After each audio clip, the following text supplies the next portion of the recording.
Okay, I guess I'm impressed. I saw a national candidate take the subway. And we all know Hillary Clinton rides a subway every day, right? She's just like every other New Yorker. My God, it's just unbelievable, isn't it? All right, so we've got this media back and forth spat. This is Ed Schultz News and Commentary. Good to have you with us on this Thursday edition.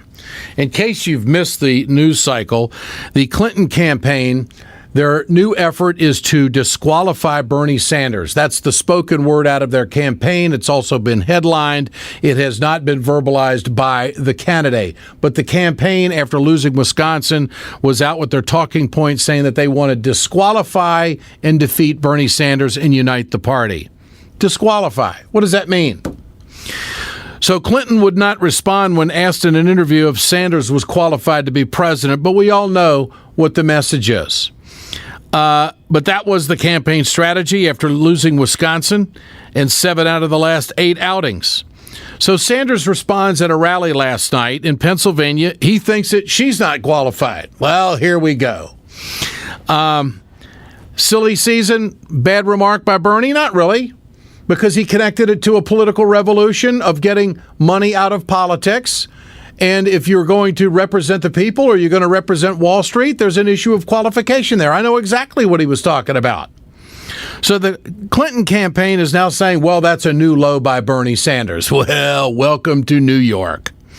Sanders today, what did he do? He doubled down on it and connects his comments to Wall Street and her dirty super PACs headed up by David Brock that lie about Bernie Sanders' position. Now, just remember, this is the same campaign that tried to say that Bernie Sanders was against the automobile loan, okay? Just so we're all on the same page. Is Hillary Clinton bought and paid for by Wall Street? Well, it's been well documented by every single union in this country that the Trans-Pacific Partnership is a Wall Street deal, and she won't sign a pledge on the dotted line, so I guess that could be interpreted as payback. So are we doing this back and forth, or are we going to talk about whose plan is going to work for health care and what the people actually want in this country? Or should we get rid of Citizens United? Or should we support trade deals that are going to gut American jobs? Or should we go after money that's parked offshore? I mean, these are the issues. But when we have this back and forth about who's qualified and it becomes a media circus, I give credit to Senator Sanders for connecting it to Wall Street because that really is the issue. So if they wanted, how are they going to disqualify Sanders? How do you disqualify? They're the ones that brought up the word first. It was their campaign. So, and then, of course, there's the issue of the gun manufacturers, which we'll get into in a commentary here in just a moment. For more on this media squabble, I guess you could call it, let's go to a longtime friend and journalist, editor, part owner of The Nation magazine, Katrina Vanden Heuvel. Katrina, good to have you with us. Thank you, Ed. Well, it's New York politics at its best, as we've been talking about. It's back and forth. Who's qualified, who's not qualified. The bottom line here is we're going to know a lot more after the 19th. Your thoughts on the buildup to this and how this campaign on both sides could possibly get out of control and take on an entirely new tone and personality. Your thoughts? Well, a little bit of recent history. 2008, for your listeners, 2008, Obama, Hillary was more bitter on both sides. I truly think that there were more worries about bringing the two wings together. What's different this year is there are more ideological differences. I mean, Bernie Sanders is running an insurgent economic populist campaign. He's already done far more than he would have ever imagined in driving this campaign, not only to the progressive left, but in lifting up issues that have been on his agenda for more than 2 decades, and all power to him. That said, he has the momentum coming out of all these wins, out of a very deep, good win in Wisconsin. New York, you know New York. I mean, you got a really microclimate intense media atmosphere. The media thinks the universe begins here, ends here. And I think, the way the Bernie Sanders interview with the Daily News was handled showed how quickly the mainstream national media wants to crystallize this view that he's not up to it. Wrong. I think those who are, Juan Gonzalez of Democracy Now!, who's also a fine columnist for the Daily News, thought Sanders handled the exchange very well. There were a few places, but hell, he talked about banks, talked about the Israeli-Palestinian situation, and he basically told people what's on his mind, which is why millions are supporting him. I would simply end by saying both candidates are qualified. The nation believes Bernie Sanders is more qualified. We endorse Bernie Sanders because with integrity and principle, we believe the Vermont senator is calling Americans to a political revolution that this country needs. We need to untether from the big money that is polluting our system, that is not permitting reforms and changes that are necessary at this time, whether it's universal health care, that 15 an hour minimum wage, breaking up of big banks. So we've seen bitterness before. And, in 2008, Hillary Clinton said she and John McCain had the experience to tackle any crisis facing the country. That Barack Obama, she said, simply offered rhetoric. He just gave a pretty speech. Yeah. So we've been there, and I think we do better to drive the issues, to support the candidate we believe is better for this moment. And I do think Bernie Sanders, media critic, he's been a long-time critic of mainstream media's obsession with horse race, with soap opera, with melodrama instead of issues. We're seeing that play out.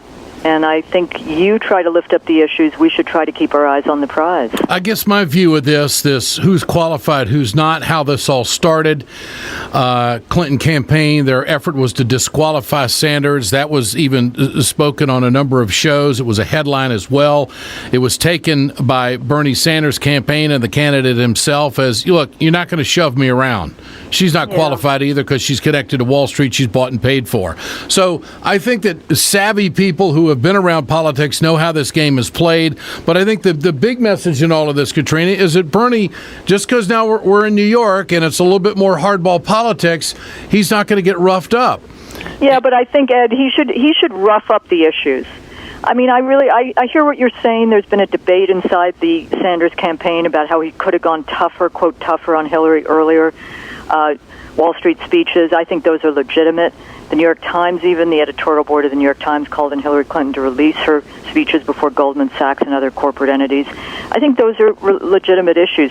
But, to say she's not qualified, what does qualification experience mean? I mean, I think she has an enormous amount of foreign policy experience. I think that experience is not judgment. I think we need new thinking. We need new perspectives.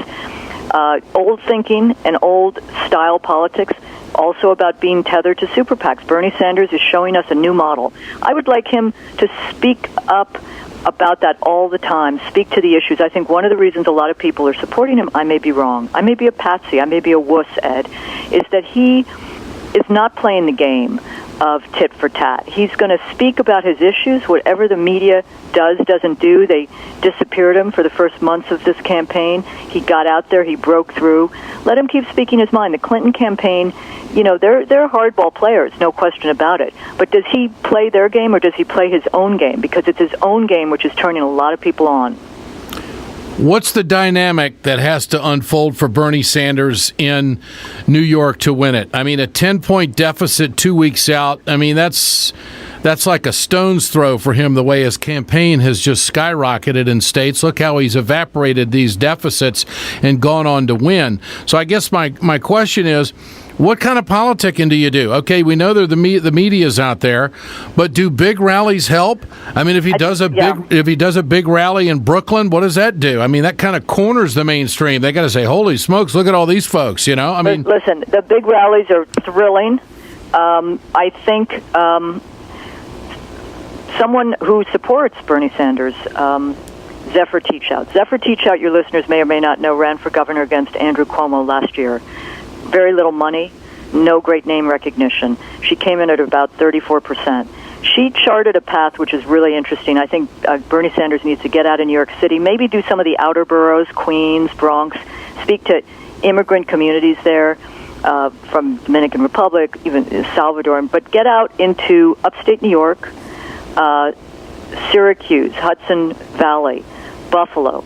Move around up there because those are the areas where Zephyr Teachout, who does offer a blueprint via her campaign, did really well. Fracking is an issue up there. Do we know a contrast? Absolutely. Bernie Sanders has said ban fracking. Hillary Clinton is doing sort of all of the above. I think Bernie Sanders can really speak to people in ways that I love my city, New York City. Mayor de Blasio, I think, has been a good progressive mayor. I think there are a lot of reasons. He endorsed Hillary Clinton, came under enormous amount of pressure, but this city, for the most part, its progressive community is hardwired for Clinton. Now, the Working Families Party, your listeners should know all about them, endorsed Sanders early. They have great field operation, not just in New York, but in Pennsylvania, which will be important, as you know, Ed, and I think Bernie's doing well there. But Bernie Sanders needs to get out of New York City, the city I was born in, the city I love, and work the state as if he was running for president, governor, and other offices. All right. I want to broach one more subject with you, and that is this issue of invoking the victims of Sandy Hook. The issue of the gun manufacturers comes up. Clinton thinks that gun violence victims should be able to sue the industry. Sanders, in a debate, says no, because that would be shutting down industries. There'd be other industries that would be facing the same kind of scrutiny. Anybody that manufactures anything. I mean, and we all hate gun violence and want to do something about it, although our do-nothing Congress has done nothing about it. So Clinton turns to the Sandy Hook family victims, and now they are demanding an apology from Bernie Sanders because he doesn't think that the gun manufacturers stand to be sued if someone commits a crime of gun violence with a firearm. This is a real touchy subject for the left in this country. And will this play into New York politics? What do you think? I don't know, Ed. I don't know. And I know, when we talk, I have strong opinions. On this one, it's good to see Hillary Clinton leading on the gun reform issue. The Nation has editorialized over the years about holding gun manufacturers liable. We think it's an important and interesting way to move against the gun lobby. But I think Bernie Sanders is right to keep saying that he's gotten a D from the NRA. And I think this is a broader effort to tarnish him as someone who's not on the side of sane, common sense gun reform, which he is. So it's politics. Politics gets pretty rough, especially in New York. So we're seeing this play out. But I think Bernie Sanders needs to stick to the issues that have made him the most exciting insurgent candidate in decades, has electrified millions of young people, working people, all people across this country. And the momentum, there's new math and there's momentum math, and he's got that right now. No doubt. Katrina Vanden Heuvel, always a pleasure. Great to have you with us. Thank you. Editor, part owner of The Nation magazine, Katrina Vanden Heuvel here on Ed Schultz News and Commentary. When we come back, commentary on those gun manufacturers. Stay with us. PillPack, Communication Workers of America, Alliance for American Manufacturing, BioGreen Clean, and the iSave team bring you this production. Dealing with medication can be a real pain, and if someone you love takes medication regularly, it's a lot of time wasted. You're standing in line at the pharmacy, you're sorting pills every day, you're constantly dealing with your doctor, your health insurance. Well, I've discovered a new service that takes away all these headaches. It's called PillPack. PillPack works just like a normal pharmacy, except they deliver your prescription right to your door, so you never have to wait in line anywhere. My package of medication is there at the door when it needs to be. By the dose. I never have to sort pills. They handle all the issues with my doctor or my insurance company and never have any hassles. And the best part of all of this service is that it's free. You just pay your regular copays like any other pharmacy. So sign up and learn more about it. Sign up. Go to PillPack.com. PillPack. It's pharmacy simplified, and you won't believe how much better your life could be with PillPack until you've tried it. Stay with us. We're right back. I recently discovered PillPack. It's a full-service pharmacy that takes care of everything for me. They pre-sort and deliver all my medications and vitamins in easy-to-tear packets, labeled with the date and time for each dose. Their pharmacists are available 24/7, and they manage all of my refills. They'll do the same for you. They even made sure my insurance was compatible before they transferred my medications over. It's unbelievable how much better my life has been since I switched to PillPack. Hey folks, you've heard me talk about BioGreen Clean. I'm going to show you right now on my airplane just how tough this is. I want you to keep in mind, chemical-free, 100% plant-derived, biodegradable. It is the safest cleaner that you can get, and it's the most effective. Go to our website, wegoted.com, or go to biogreenclean.com. www.biogrenclean and order today. It's time to continue our conversation about mechanical insulation. Mechanical insulation is for the piping systems in our nation's commercial and industrial facilities. Facility owners are burning up billions of dollars through the lack of mechanical insulation on these piping systems. Call the iSave team. Insulation saves America valuable energy, and this team of energy conservation specialists is shovel-ready to save you money. Visit iSaveTeam.org to have a specialist give your plant an energy audit. We perpetuate a culture of crime all the way from Wall Street right down to the main street in our hometowns. It's worse than it has been since FDR took control of the problem and said we can't count on industry taking care of the American labor. They probably have already engaged into some type of criminal cover-up, and the law prohibits the government from even doing anything about it. Catch America's lawyer Mike Papantonio on YouTube at youtube.com/GoLeftTV.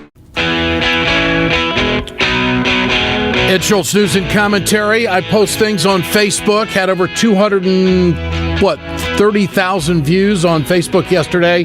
So I appreciate you checking out my Facebook. Like us on Facebook at WeGotEd.com, RawStory.com, and RingOfFireRadio.com. All right, the gun manufacturers. We have got a difference of opinion here. Hillary Clinton thinks that victims of gun violence should be able to sue the gun manufacturers. Bernie Sanders, in a debate, I think over a month ago, said no, he's not for that because that would shut down manufacturing of firearms in America, and he doesn't believe that. Why? Because of a slippery slope. If someone owns a firearm, it was not purchased with the intent to kill somebody, just like when you bought your car, it wasn't purchased with the intent to kill somebody. Or if you take drugs, you certainly aren't taking them because you think you might have an adverse reaction. Look, we can be a lawsuit-happy society if we want to be. But if we go around holding manufacturers responsible for developing, licensing, patenting a legal product in America, and it happens to be used in an adverse way, that the people that manufacture it are the ones that are going to be held as responsible, then why was the law passed to allow them to manufacture it in the first place? This shouldn't be about lawsuits. This should be about the law. And if you want to cut off the head of the snake, you just cut off the head of the snake if you think that is the problem. The fact is, what about the car industry?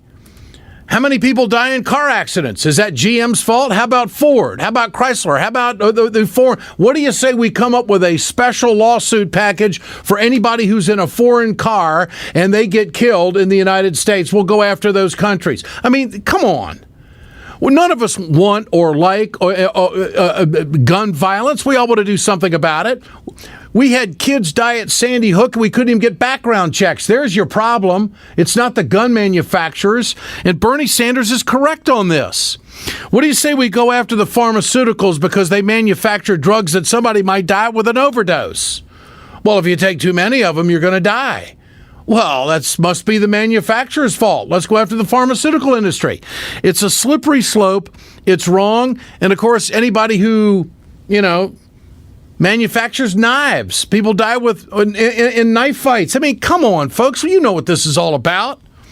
This is what frustrates me. But really what is a lowball politics is for the Clinton administration, the Clinton campaign, to invoke the victims of Sandy Hook, get them involved in this, and then they want an apology from Bernie Sanders. Look, the lives of the folks of Sandy Hook will never be the same. They're going to be grieving for the rest of their lives. They're never going to recover from that. And I understand their grieving process, and I can only imagine what it would be like. But this is, this is the wrong avenue to travel. And I don't think that this is the way to go. I think there's other ways of handling all of this, like voting people out who don't want background checks, or voting people out who aren't for the gun show loophole, or voting people out who don't believe in a firearm database, or an ID system of gun owners. I mean, there's a lot of things we can do that we haven't done. But what we're going to do is enter the political arena and go after candidates who don't support lawsuits against manufacturers. I don't buy it. This is Ed Schultz, News and Commentary. PillPack, Communication Workers of America, Alliance for American Manufacturing, BioGreen Clean, and the iSave team bring you this production. We're on the tube tonight. We're back tomorrow.